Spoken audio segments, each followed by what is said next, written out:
जय श्री कृष्णा।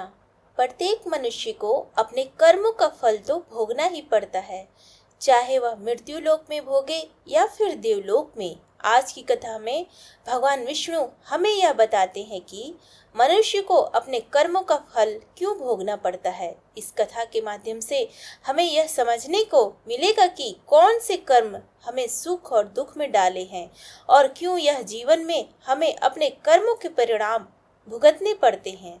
सभी श्रोताओं से निवेदन है कि इस कथा को ध्यान पूर्वक सुने, क्योंकि इसे सुनने के बाद आपके मन में उठ रहे सभी प्रश्नों का उत्तर मिल जाएगा।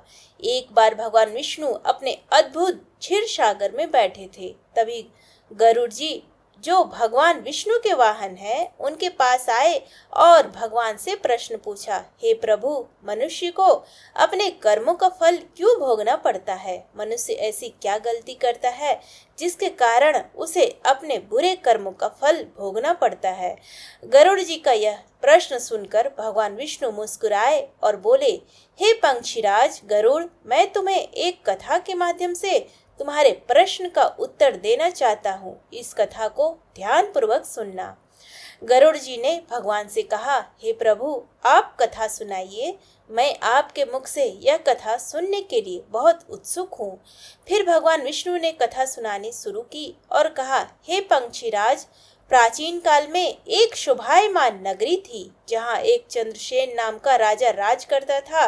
राजा चंद्रसेन बहुत ही धर्मात्मा, न्यायप्रिय और साधु प्रवृत्ति का था। वह प्रतिदिन ब्रह्म मुहूर्त में उठकर स्नान करके भगवान की पूजा करता था। राजा चंद्रसेन ने अपने राज्य में भगवान भोलेनाथ का एक विशाल और भव्य मंदिर बनवाया और वहां एक ब्राह्मण को पुजारी नियुक्त किया। वह ब्राह्मण बहुत ईमानदार, नेक और धर्मात्मा था, जो राजा चंद्रसेन से कभी भी कुछ नहीं मांगता था।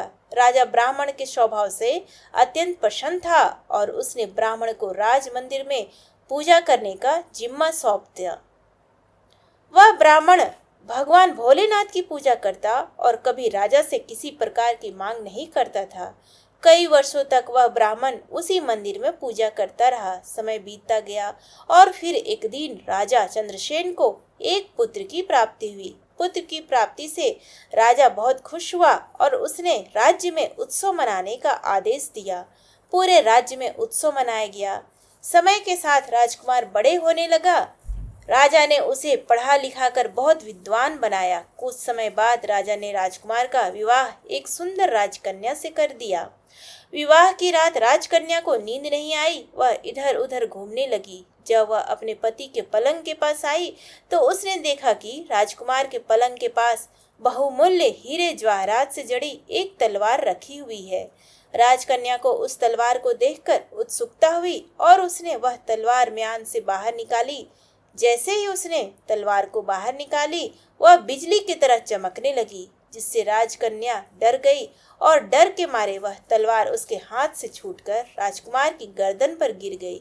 तलवार गिरते ही राजकुमार का गला कट गया और वह तुरंत मर गया। यह देखकर राजकन्या बहुत डर गई और अपने पति के मरने से अत्यंत दुखी हो गई। वह सोचने लगी कि यदि वह सच बताएगी तो कोई भी उसकी बात पर विश्वास नहीं करेगा। सुबह होते ही राजकन्या ने जोर जोर से विलाप करना शुरू कर दिया और कहने लगी, मेरे पति की हत्या कर दी गई है।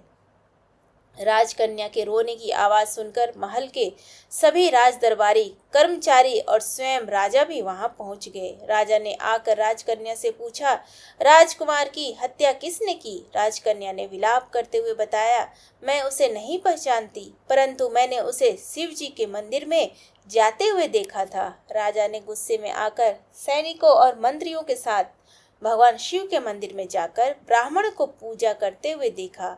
राजा चंद्रसेन के आदेश से सैनिकों ने उस ब्राह्मण को पकड़ लिया।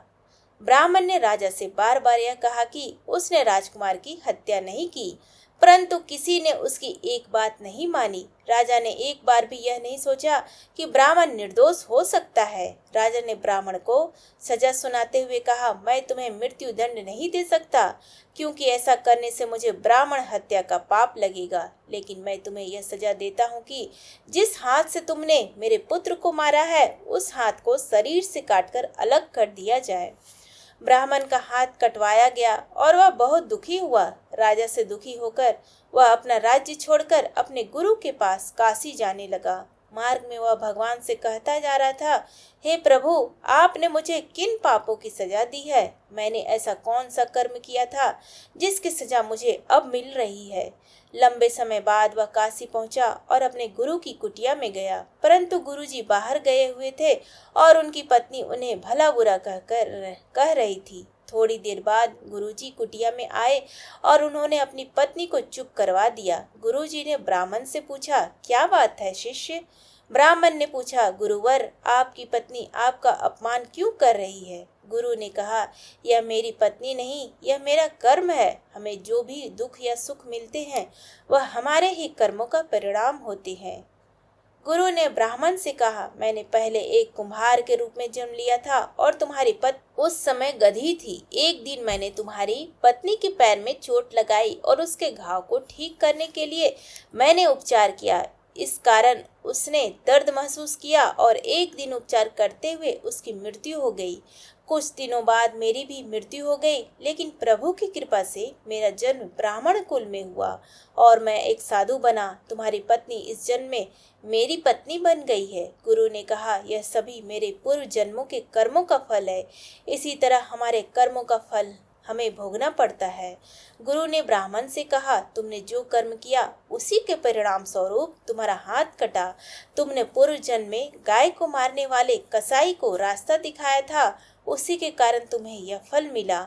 अब तुमने जो हाथ से इशारा किया उस पाप का ही परिणाम है। ब्राह्मण यह सुनकर चुपचाप अपने राज्य लौट आया और अपने कर्मों का फल स्वीकार किया। भगवान विष्णु ने कहा कि मनुष्य को अपने कर्मों का फल तो भोगना ही पड़ता है। यदि मनुष्य अपने कर्मों को सही प्रकार से समझे और उसे स्वीकार करे तो वह हमेशा सुखी रहेगा और किसी भी कर्म का बुरा परिणाम नहीं भोगेगा।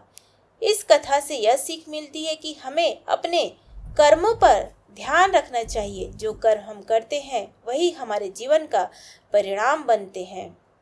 अगर आपको यह कथा अच्छी लगी हो तो कृपया कमेंट करके हमें बताएं और जय श्री हरि विष्णु लिखना ना भूलें। धन्यवाद।